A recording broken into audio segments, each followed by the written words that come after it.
The birth the steady beeping of hospital machines filled room 407 of Metro General Hospital. Amanda Thompson gripped the sides of her bed, her knuckles white with tension. Another contraction hit, stronger than the last. "You're doing great," the nurse said, wiping Amanda's forehead with a cool cloth.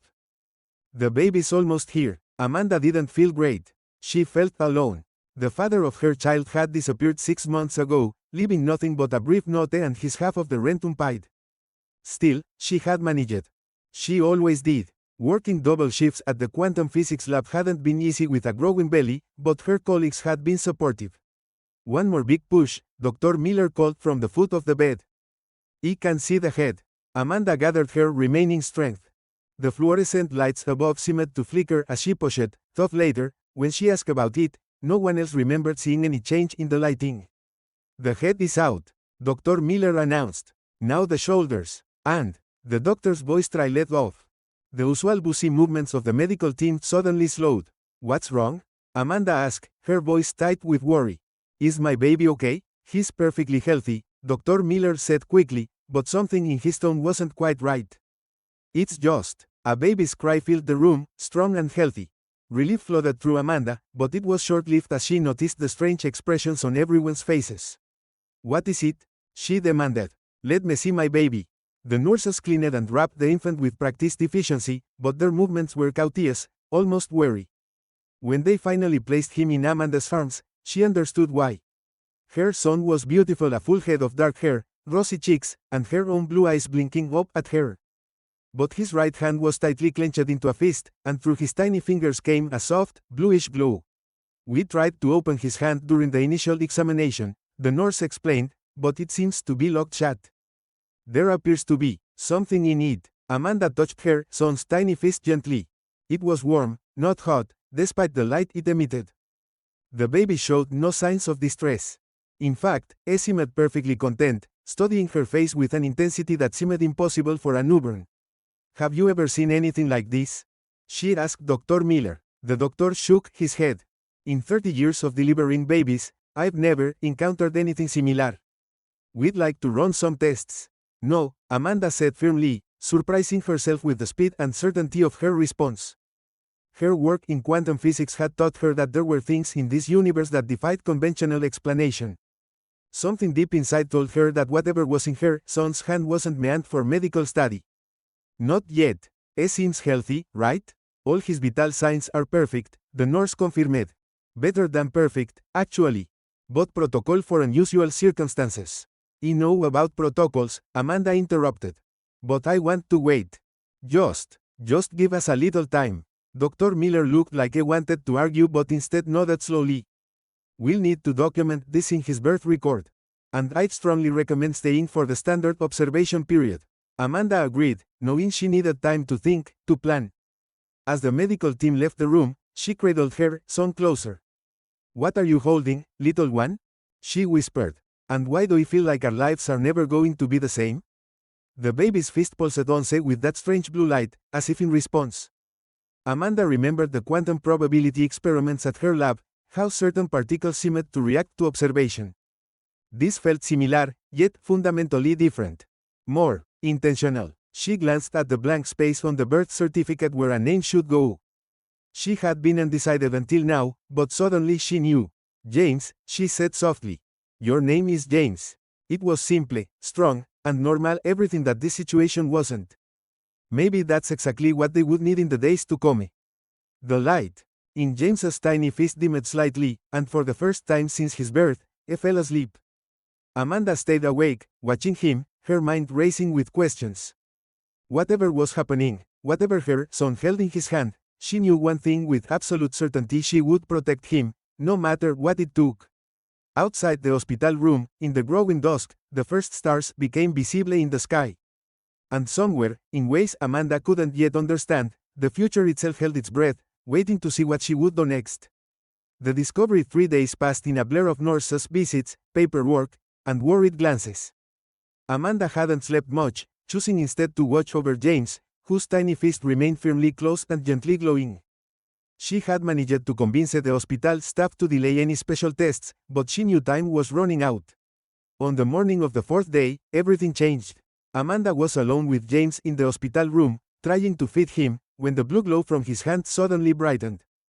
The baby's eyes opened wide, and for the first time since his birth, his fingers began to unfold.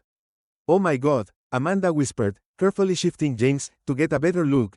In his tiny palm lay a crystal unlike anything she had ever seen. It was roughly the size of a small marble, but its shape seemed to shift when she tried to focus on it. Colors were lit beneath its surface, blues and purples that reminded her of deep space photographs from the Hubble telescope. The monitoring equipment in the room began to act strangely. The heart rate monitor showed impossible numbers before shutting down completely. The digital clock on the wall started running backward. Amanda quickly disconnected the monitoring devices before they could trigger any alarms.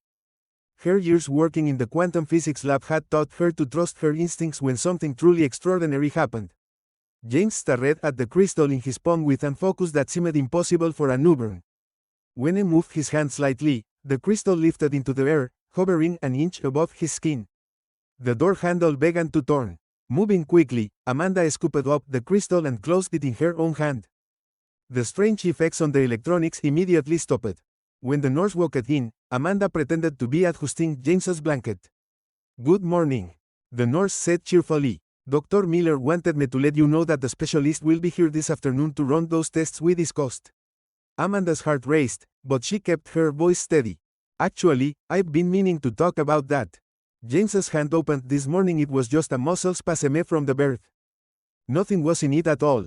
The nurse frowned. "But the glow, a trick of the light," Amanda said firmly. "You know how fluorescent lights can play tricks on T-red eyes." The nurse didn't look convinced, but she made a note in the chart. "I'll let Dr. Miller know. He'll still want to do a standard checkup before discharge." After the nurse left, Amanda opened her hand to look at the crystal again. It felt warm against her skin, but not uncomfortably so. When she held it up to the light, she could see complex patterns moving within it, like circuits made of light.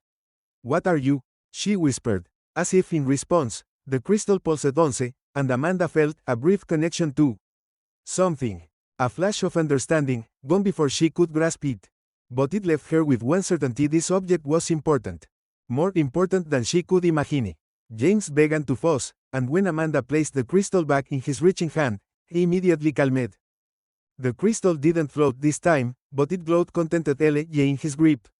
Amanda made her decision. She was scheduled to be discharged the next morning. She would tell them James's hand had opened naturally, showing nothing unusual. She would take her son and the crystal home. Only then would she begin to unravel this mystery. Using her phone, she sent a quick message to her boss at the lab, extending her maternity leave by an extra week. She had a feeling she would need the time. As the morning sun filled the room, Amanda watched her son drift off to sleep, the crystal casting soft blue shadows on his face. Whatever this object was, wherever it came from, it had chosen James. And Amanda knew, with a mother's certainty, that this was just the beginning. Outside the hospital, life went on as usual. But in room 407, reality itself had shifted, and nothing would ever be quite the same again. Early years' time passed quickly in the small apartment Amanda shared with James. The crystal became a constant presence in their lives, as natural as breathing. By his first birthday, James had developed an unusual habit: he would hold the crystal while he slept, and its glow would change with his dreams. Amanda kept detailed notes about everything. When James had nightmares, the crystal pulsed an angry red. During peaceful dreams, it gave off a soft green light. But most interesting were the times it glowed bright blue, which always happened when James was learning something new. One morning, when James was just 18 months old, Amanda found him sitting in front of their broken television. The crystal rested in his tiny palm, glowing that familiar bright blue. Before she could stop him, he reached out and touched the TV's control panel. "James, no!" she called out, worried about electrical shock. But instead of getting hurt, James giggled. The TV suddenly came to life, its picture clearer than it had ever been before. Amanda stood frozen, watching as her toddler son patted the television happily. "All better," he said, one of his first clear words. That was just the beginning. By age 3, James could fix anything electronic just by touching it. Amanda had to explain to their neighbors that she had found a really good repair service when they asked why all her old appliances worked like new. She kept James home as much as possible, teaching him herself with books and educational videos. The crystal helped here too. Whenever James held it while learning, he absorbed information at an amazing speed. By 4, he was reading at a middle school level. "Mommy," he asked one evening while they sat on their small balcony, watching the stars, "why can't I show other kids what I can do?" Amanda's heart ached at the loneliness in his voice. "Some people wouldn't understand, sweetheart. They might be scared, or they might want to take the crystal away from you." James looked down at the crystal, which glowed a sad purple in his hand. "But it's mine. It chose me." "That's right," Amanda said, hugging him close. "And one day, we'll understand why. But for now, we need to keep it secret. Like superheroes do." This seemed to cheer James up. He spent the next few weeks pretending to be different superheroes, with the crystal as his special power. Amanda encouraged this game. It helped him remember to keep the crystal hidden when they had to go out. But hiding became harder as James grew. By age 5, he could look at complex machines and understand exactly how they worked. During a routine doctor's visit, he pointed at an MRI machine and said, "Mommy, they're using the magnets wrong. It would work better if they." Amanda quickly distracted him, but she noticed one of the technicians giving them a strange look. That night, she thought she saw a car parked outside their apartment building, someone sitting in the driver's seat watching their windows. They moved the next day.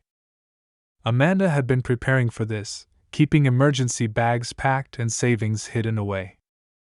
They found a smaller apartment in a different part of the city, and Amanda took a job at a smaller lab with fewer questions about her background. James adapted well to their new home, but the crystal's behavior began to change. Sometimes, late at night, it would pulse with patterns Amanda had never seen before, as if it was trying to communicate something. James said he could almost understand it, like hearing words in a language he used to know but had forgotten. On the night before James's 6th birthday, Amanda woke to find him sitting in the living room, the crystal floating above his open palm, its light painting strange symbols on the walls. "Mom," he said, his voice oddly mature, "I think it's almost time. They're going to tell us why they sent it." Amanda wrapped her robe tighter around herself, watching the mysterious lights dance across her son's face. "Who sent it, James?" "Us," he said simply. "From the future." The crystal pulsed once, brightly, as if confirming his words. And Amanda knew that everything she had done to protect her son, all the secrets and moves and careful plans, had just been preparation for what was coming next. The message: James's 7th birthday started like any other morning. Amanda made his favorite breakfast, chocolate chip pancakes shaped like robots, while he sat at their small kitchen table, the crystal dancing between his fingers as he read a book about quantum mechanics. "Can we have cake after dinner?" James asked, not looking up from his book. "Of course," Amanda replied. "I got your favorite from the bakery yesterday. The one with the blue." She stopped mid-sentence. The crystal had suddenly risen from James's hand, floating higher than ever before. Its glow intensified until it was almost too bright to look at. "Mom," James said calmly, "they're ready to talk to us." The crystal spun in the air, and suddenly their tiny kitchen filled with light. It formed into a hologram, more real and solid-looking than anything Amanda had ever seen. In the projection stood a woman wearing what looked like a silver uniform. She appeared to be in her 40s, with familiar blue eyes, Amanda's eyes. "Hello, Amanda." "Hello, James." The woman's voice was clear, as if she were really in the room. "I'm Dr. Emma Thompson." "I'm your granddaughter, James." Amanda grabbed the kitchen counter for support. James just nodded, as if he'd been expecting this. "We don't have much time," Emma continued. "The quantum tunnel we're using can only stay stable for a few minutes. So I'll be direct. James wasn't just born with the crystal by accident. We engineered this, 30 years in my past, 200 years in your future. The hologram shifted, showing images of a world Amanda barely recognized. Gleaming cities stretched into the sky, vehicles moved through the air in orderly streams, and people worked alongside machines that seemed almost alive. Humanity achieves amazing things, Emma said. But we also make terrible mistakes. In your time, there are already forces building that could destroy everything. We couldn't send back weapons or advanced technology, the paradox would be too dangerous.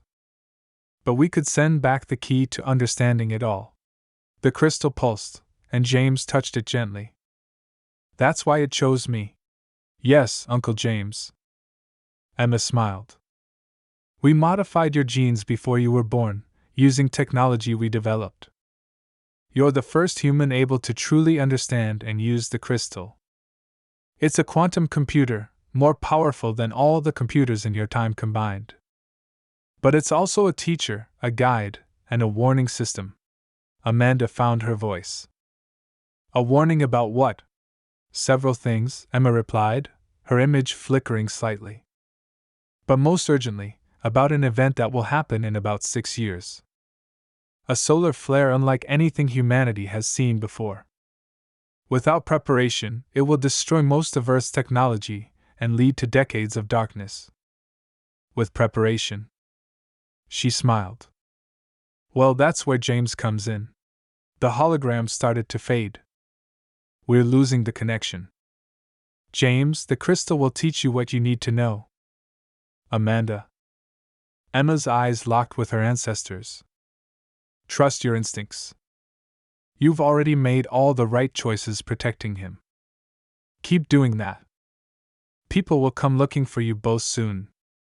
Some will want to help, others to exploit what James can do. You'll know which ones to trust. Wait! Amanda called out. How will we know what to do? Emma's image was almost gone now. The same way I knew how to find this exact moment to contact you because you already did it. Everything you need is already inside both of you. The crystal is just there to help you find it. Happy birthday, Uncle James.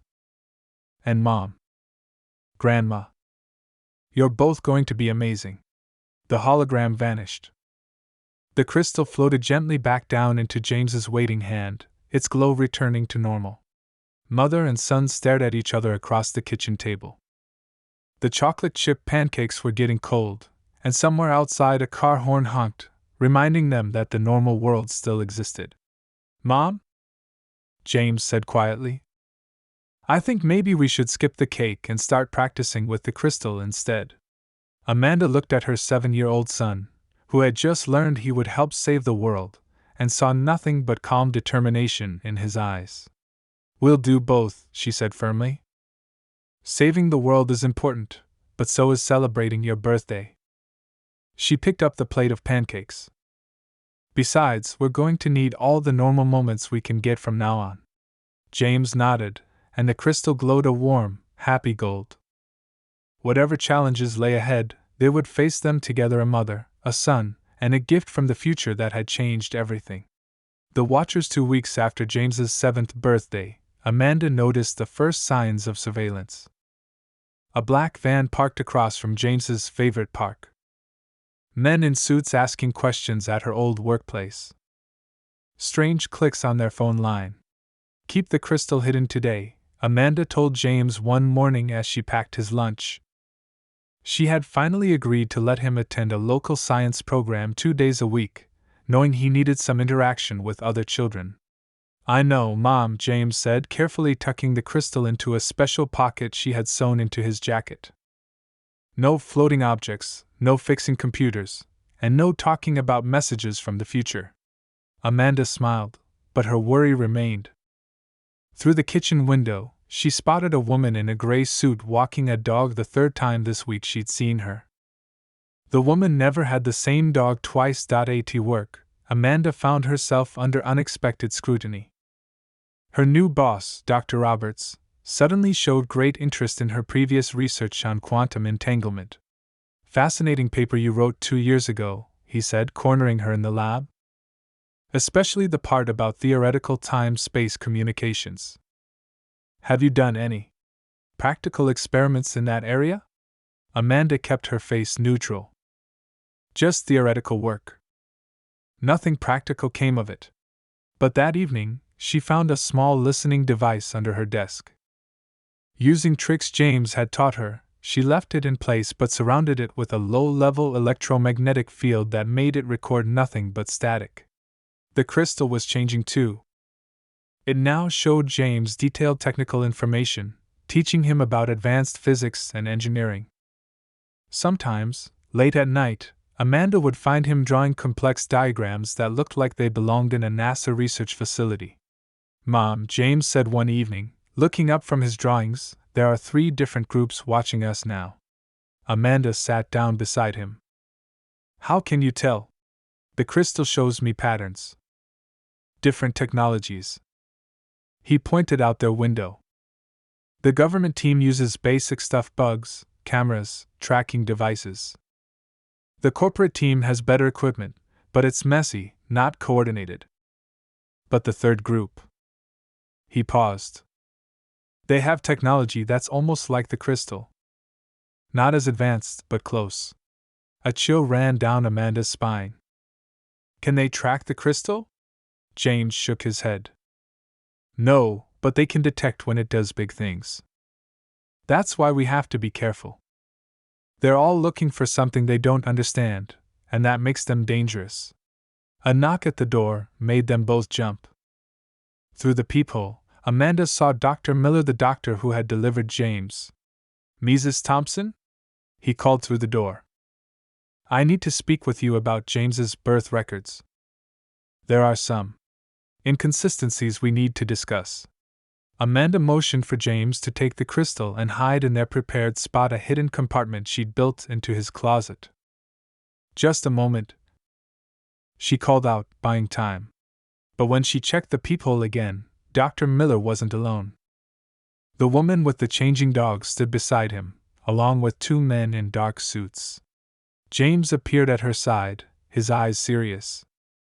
"Mom, the crystal says we need to use emergency plan C." Amanda nodded. They had practiced this. While the knocking grew more insistent, they quickly grabbed their pre-packed bags from under the kitchen sink. James retrieved his most important drawings from their hiding spot. The crystal glowed bright blue as James held it, showing them the safest path out. They climbed down the fire escape, crossed through the basement of the neighboring building, and emerged 2 blocks away, just as police cars converged on their apartment. "Where do we go now?" James asked as they walked calmly toward the bus station, looking like any mother and son out for an evening walk. Amanda squeezed his hand. "Remember what Emma said? We'll know who to trust. The crystal will help us find them." As if in response, the crystal pulsed warmly in James's pocket. Somewhere in the city, their allies were waiting. They just had to reach them before the Watchers caught up. The awakening 5 years passed.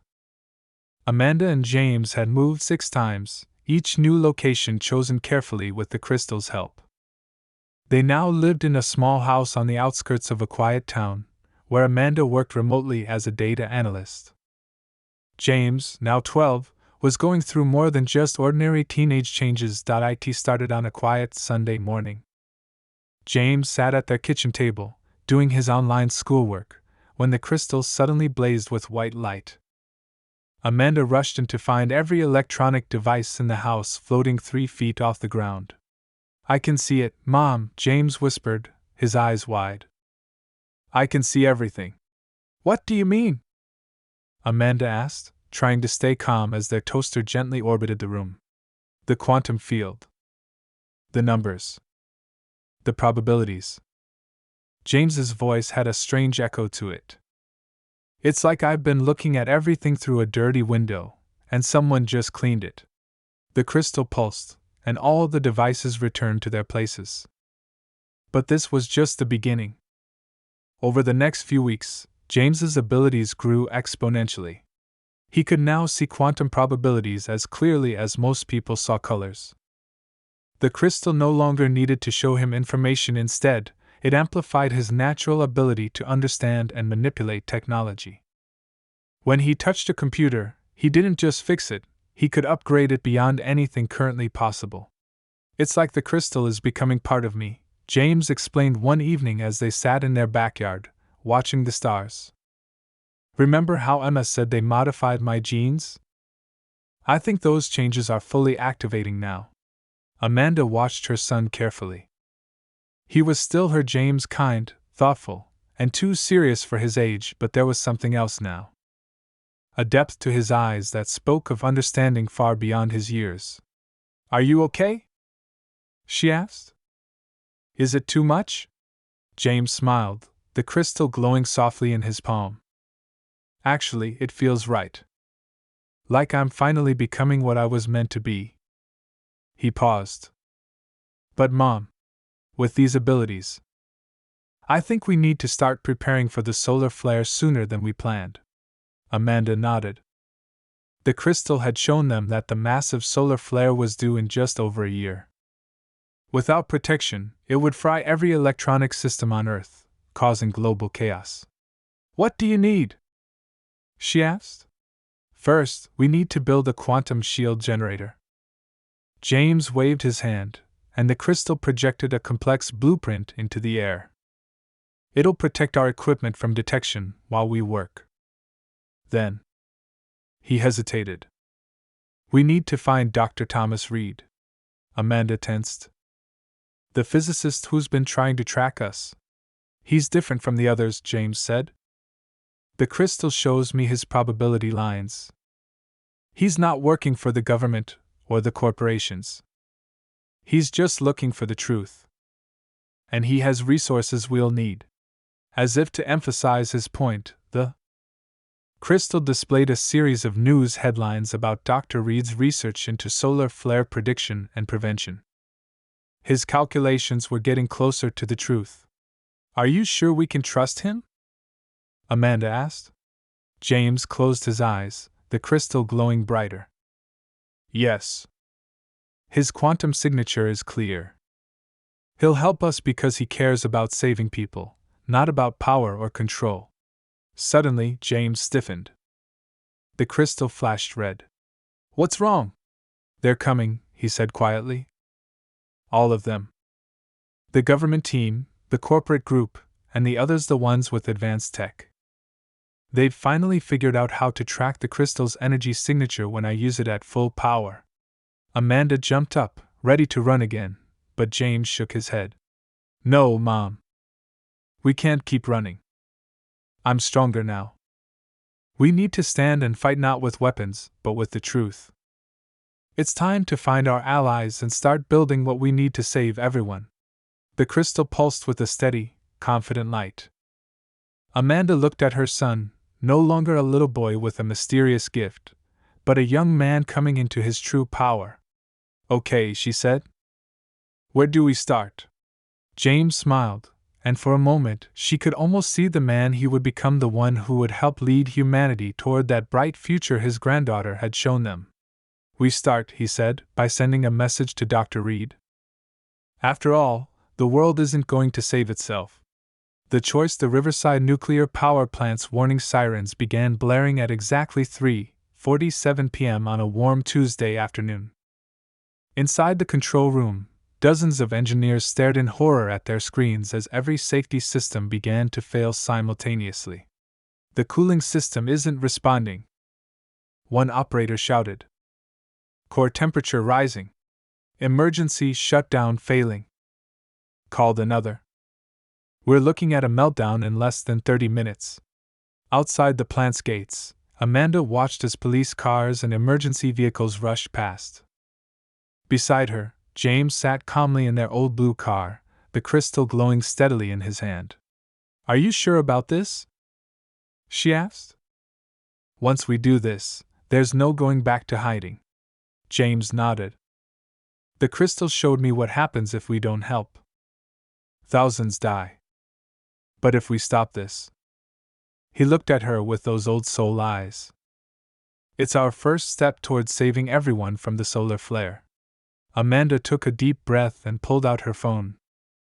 She dialed Dr. Reed's number. They had finally contacted him last week. We're here, she said when he answered. Are you ready? In position, the physicist replied. The news crews are already arriving. Whatever you're going to do, do it now. James stepped out of the car. At 13, he was tall for his age, but still obviously a boy. The crystal floated above his palm, its glow visible even in the daylight. Stay close, Mom, he said. Then he walked straight toward the plant's main gate. Guards spotted them immediately. This is a restricted area, one shouted, raising his weapon. Turn back now. Instead of stopping, James raised his hand. The crystal pulsed, and every electronic gate in the facility opened at once. The guards' radios crackled with static, then fell silent. My name is James Thompson, he said clearly. And I'm here to help. Before anyone could stop them, James and Amanda walked through the gate. The guards found themselves unable to move, held in place by an invisible force. Don't worry, James told them as he passed. You'll be able to move in exactly 47 seconds.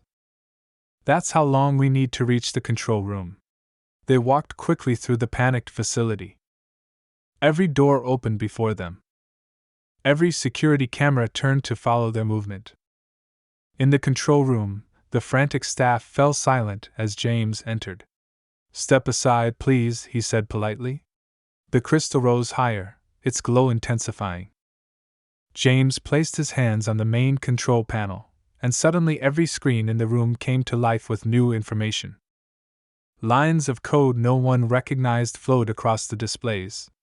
What are you doing? The plant manager demanded. Security. If you wait 10 more seconds, James said calmly, still typing on 3 keyboards simultaneously, you'll see the core temperature starting to drop. In 1 minute, all systems will be back to normal. In 5 minutes, your entire facility will be running more efficiently than it ever has before. He was right. The warning sirens fell silent. The emergency lights stopped flashing. On every screen, readings returned to normal better than normal. How did you? The manager started to ask, but he was interrupted by a commotion at the door. Government agents poured into the room, led by the woman who used to walk different dogs past their old apartment. Behind them came corporate security teams, and in the back, watching silently, stood 3 figures wearing strange silver suits.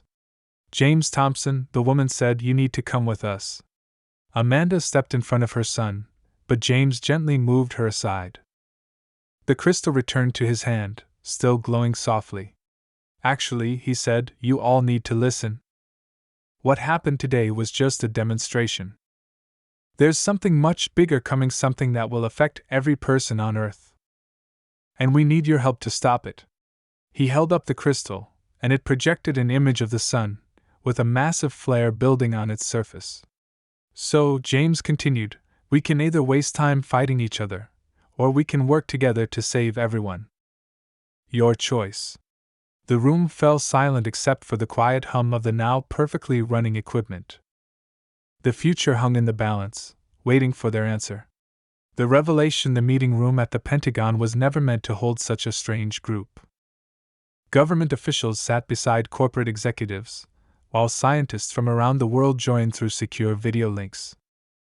In the center of it all stood James, now looking more confident than ever at 13.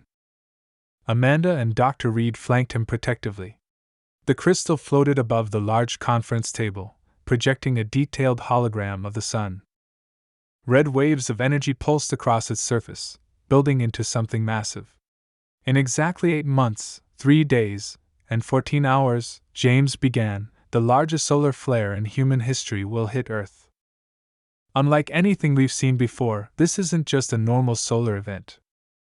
It's a quantum surge that will affect technology in ways we've never experienced. The crystal's projection zoomed in, showing complex patterns of energy that made even the most experienced scientists in the room gasp.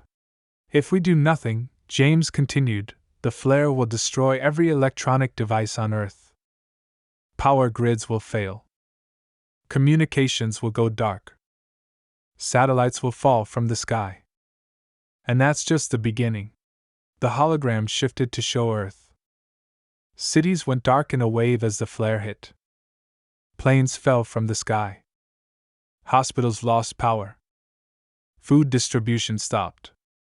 The crystal showed it all in horrifying detail. "My God," whispered the Secretary of Defense. "How long would it take to recover? Without preparation?" James looked grim. "Decades. Millions would die in the first year alone." The woman in the silver suit who had introduced herself as Dr. Elena Wright from a classified research division spoke up. "How can we be sure this isn't some elaborate hoax?" Amanda stepped forward. "The same way you're sure that your own advanced technology isn't a hoax, Dr. Wright. You've been studying similar quantum effects in your secret facility in New Mexico, haven't you?" Dr. Wright's face paled. The crystal pulsed, and suddenly her own classified data appeared in the hologram. "We've been watching you too," James said quietly. "Just like you've been watching us. The difference is, we know what's really coming." He waved his hand, and the hologram changed again. Now it showed complex machinery, designs unlike anything anyone had seen before. "These are quantum shields," James explained. "Based on technology from, well, let's just say from very far in the future. They can protect our most critical systems from the flare. But we need help to build them in time. Dr. Reed stepped forward, pointing to certain parts of the design. "I've verified the physics. It's revolutionary, but it's possible. With proper resources, we could construct a prototype within a month." The corporate executives began whispering among themselves. One of them, the CEO of a major tech company, spoke up. "The cost would be astronomical." James smiled slightly. "Compare it to the cost of losing everything." The crystal showed more images: bank systems crashing, digital currency vanishing, the entire global economy collapsing in minutes. The room fell silent. "I have one question," said a general who had been quiet until now. "Why you? Why was a child chosen for this?" Amanda watched as her son considered his answer. The crystal glowed warmly in his hand. "Because children can imagine things adults have forgotten are possible," James said. "Because I could learn without having to unlearn. And because—" He paused, looking at his mother. "Because sometimes the biggest changes need the simplest faith to start them." The crystal suddenly flared brightly. New data scrolled across the hologram: solar readings from observatories around the world. The flare was growing faster than expected. "We don't have much time," James announced. "The quantum surge is building more quickly than predicted. We need to start now." He looked around the room, meeting every eye. "I know you have questions. I know you want proof. But right now you need to make a choice: work with us, or watch everything you've built turn to dust." Amanda held her breath. She could see the struggle on their faces: belief wrestling with doubt, fear fighting with hope. Finally, the president's science advisor stood up. "What do you need from us?" James smiled, and the crystal's light filled the room with a soft blue glow. "Everything," he said. "And everyone. Because what we're about to build will either save the world, or we'll watch it end together." The preparation: the abandoned military base transformed into something new in just 3 weeks.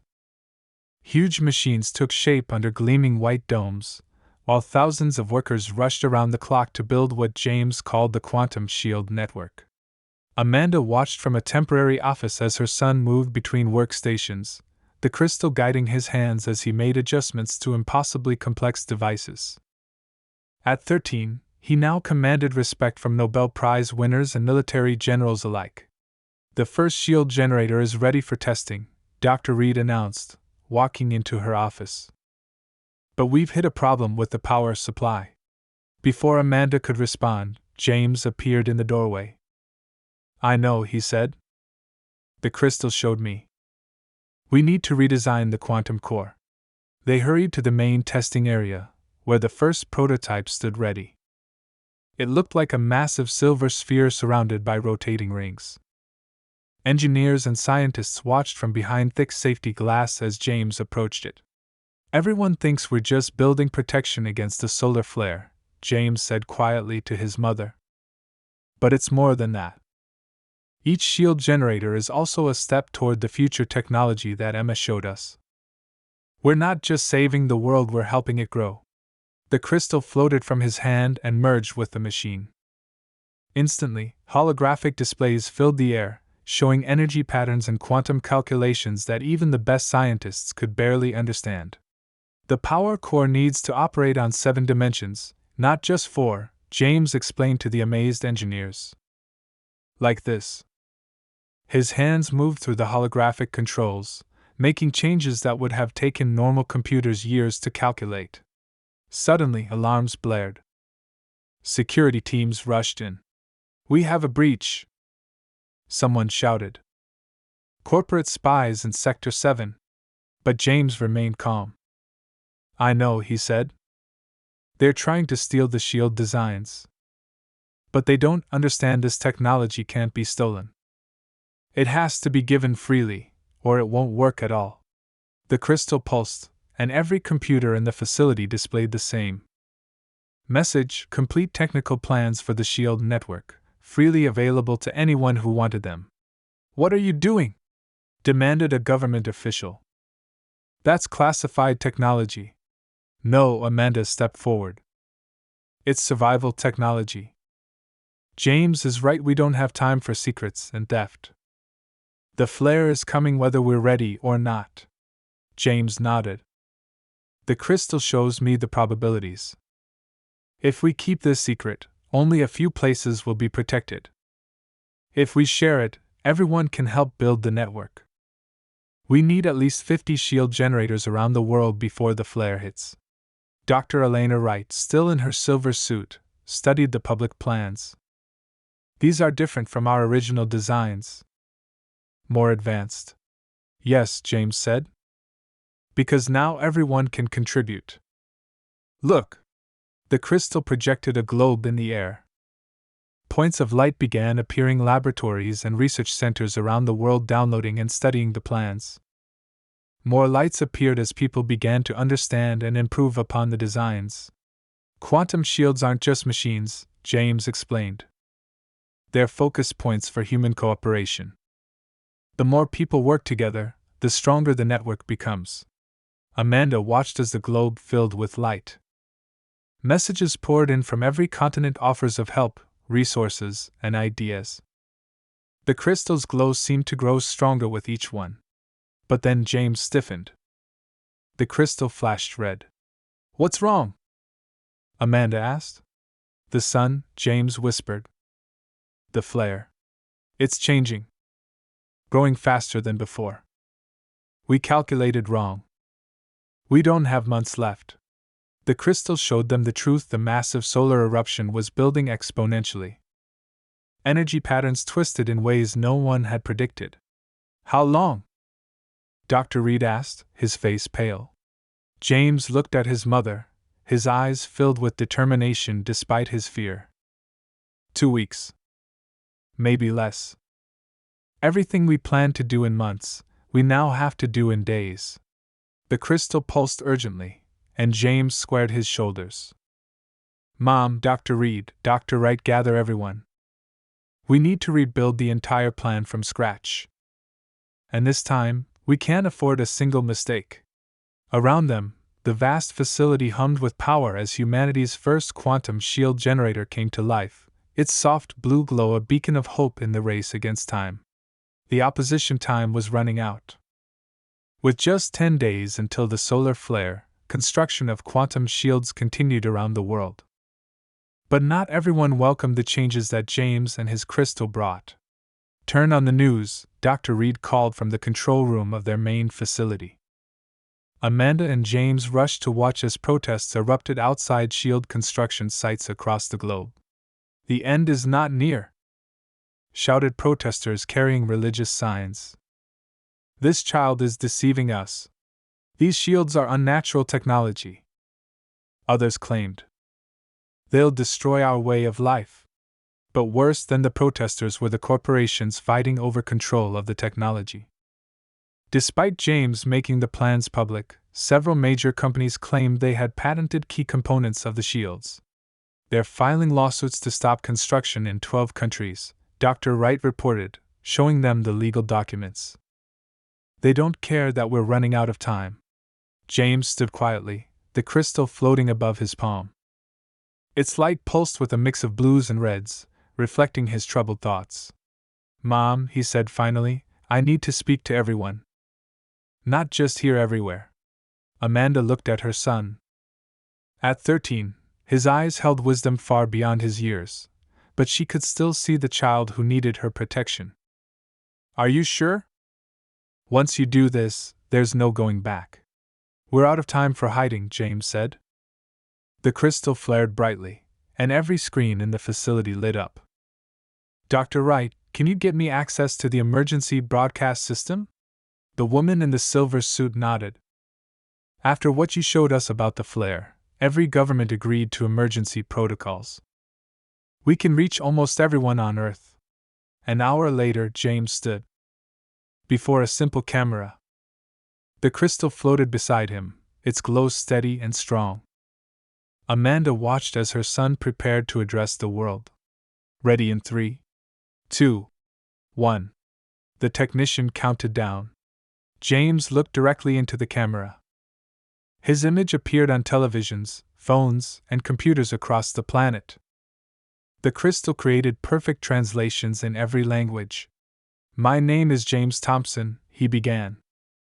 13 years ago, I was born holding something that came from humanity's future, a crystal containing knowledge that could save us all. In 7 days, Earth will face the largest solar flare in human history. Without protection, it will destroy every piece of technology we depend on." The crystal projected images showing the devastation that would come. Not as statistics, but as human stories: hospitals going dark, food supplies failing, transportation stopping, families struggling to survive. "Some of you are afraid of the quantum shields we're building," James continued. "Some of you want to control them. But we don't have time for fear or greed. This technology wasn't sent back in time to make anyone rich or powerful. It was sent to save everyone." The crystal's light spread, connecting to every quantum shield under construction. People around the world watched in awe as the devices pulsed with synchronized energy. "Look," James said, his voice strong. "The shields aren't just machines. They're proof that humanity can work together. That we can build something greater than our fears. Every shield that's blocked by protests or lawsuits leaves a hole in our protection. Every delay puts more lives at risk." He held up the crystal. "This gift from the future shows us 2 paths. In one, we let our doubts and greed tear us apart, and millions die needlessly. In the other, we trust each other and build something that will not only save us but make us stronger." The crystal flared brilliantly, and for a moment, everyone watching saw glimpses of that possible future: a world united by surviving this crisis together. "We have 7 days," James finished. 7 days to choose our path. 7 days to prove that humanity's future is worth saving. I believe in that future. Do you? The broadcast ended, but its effect was immediate. Around the world, protesters began laying down their signs. Corporate lawyers withdrew their lawsuits. And thousands of new volunteers rushed to help build and protect the SHIELD network. Amanda hugged her son as reports of support flooded in. But James remained tense, the crystal glowing with urgent patterns. "What's wrong?" she asked. "They're coming," he whispered. "The ones who want to stop all of it. And this time, they won't bother with laws or protests." The crystal pulsed a warning red just as the facility's alarms began to blare. The crisis: no one saw the attack coming until it was almost too late. A group of heavily armed men stormed the main facility, led by a corporate billionaire who believed controlling the shields would make him the most powerful person on Earth. "Shut it all down," the billionaire commanded as his men took control of the control room. "Either I control the SHIELD network, or no one does."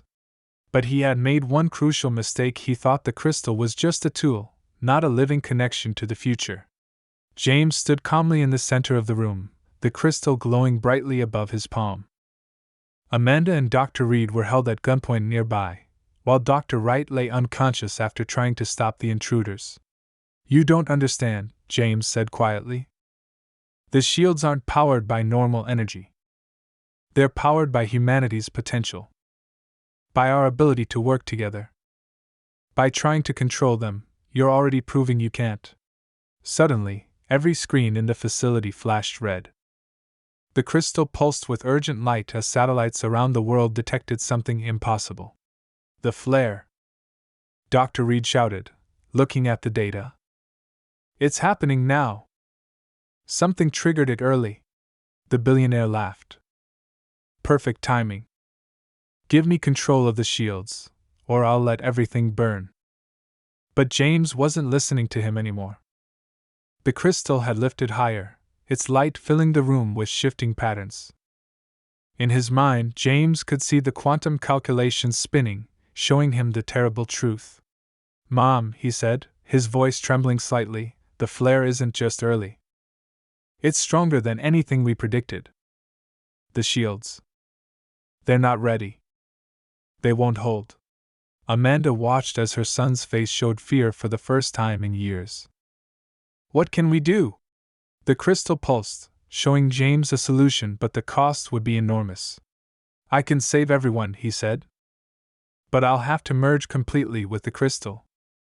Become one with the quantum network. I might." He hesitated. "I might not come back." "No!" Amanda tried to reach for him, but the armed men held her back. "There has to be another way." The billionaire raised his weapon. "Nobody's merging with anything. The shields are mine." But it was too late. The crystal flared with blinding light as James began the merge. His body lifted off the ground, glowing with the same ethereal energy as the crystal. "I understand now," James's voice echoed strangely. "This was always the plan. The crystal wasn't just sent back to warn us. It was sent back to become part of us.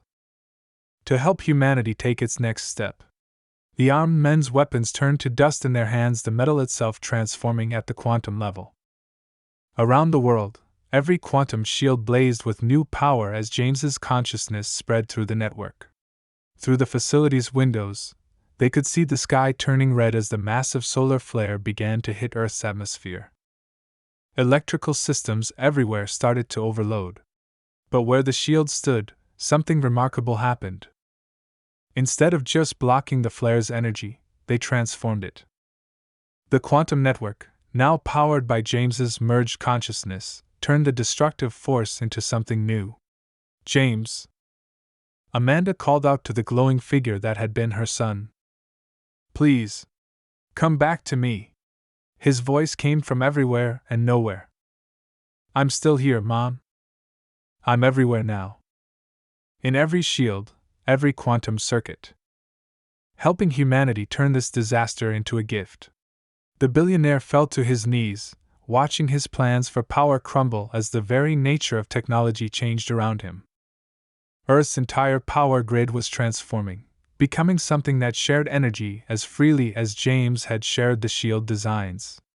Through tear-filled eyes, Amanda watched as her son's physical form became pure energy, merging completely with the quantum network. The crystal that had started everything 13 years ago dissolved into particles of light that spread across the sky. But just before the transformation completed, James turned to her one last time. His smile was the same one she remembered from when he was small. "Don't worry, Mom," he said softly. "This isn't an ending. It's a beginning. The future Emma showed us. It starts today." The room filled with blinding light as the solar flare reached its peak. And in that moment, humanity's next chapter began to unfold. The legacy 5 years had passed since the day of the great solar flare.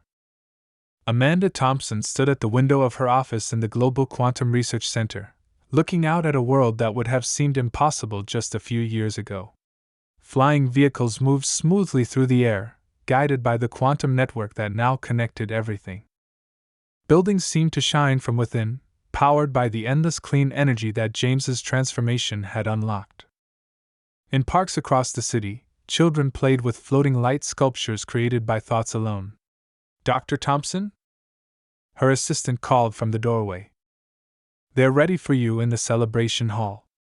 Amanda nodded, touching the small pendant she always wore, a tiny shard of crystal, the only physical piece of James that remained in this world. But she knew he wasn't really gone. The celebration hall was packed with people from around the world. Dr. Reed, now much grayer but still energetic, stood at the podium.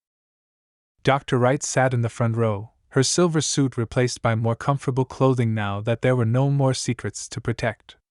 5 years ago today, Dr. Reed began, we faced what could have been the end of our technological civilization.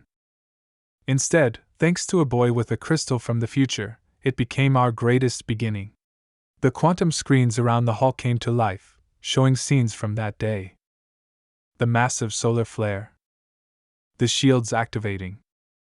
James's transformation. But then they showed something new, recordings of the changes that followed. Hospitals where injuries healed at impossible speeds. Schools where children learned by connecting directly to the quantum network. Deserts blooming as the new energy system helped restore Earth's climate. And everywhere, glimpses of a glowing presence that people had started calling the Guardian. "Mom," a familiar voice whispered, and Amanda turned to see a quantum projection of James beside her. He appeared as she remembered him, but also somehow ageless. "It's time to tell them the rest." Amanda walked to the podium, her heart full. "What my son did that day wasn't just save us from a solar flare," she said. "He became a bridge between what humanity was and what we could become. The crystal wasn't just a warning device. It was a seed, planted by our own descendants, to help us grow into something more."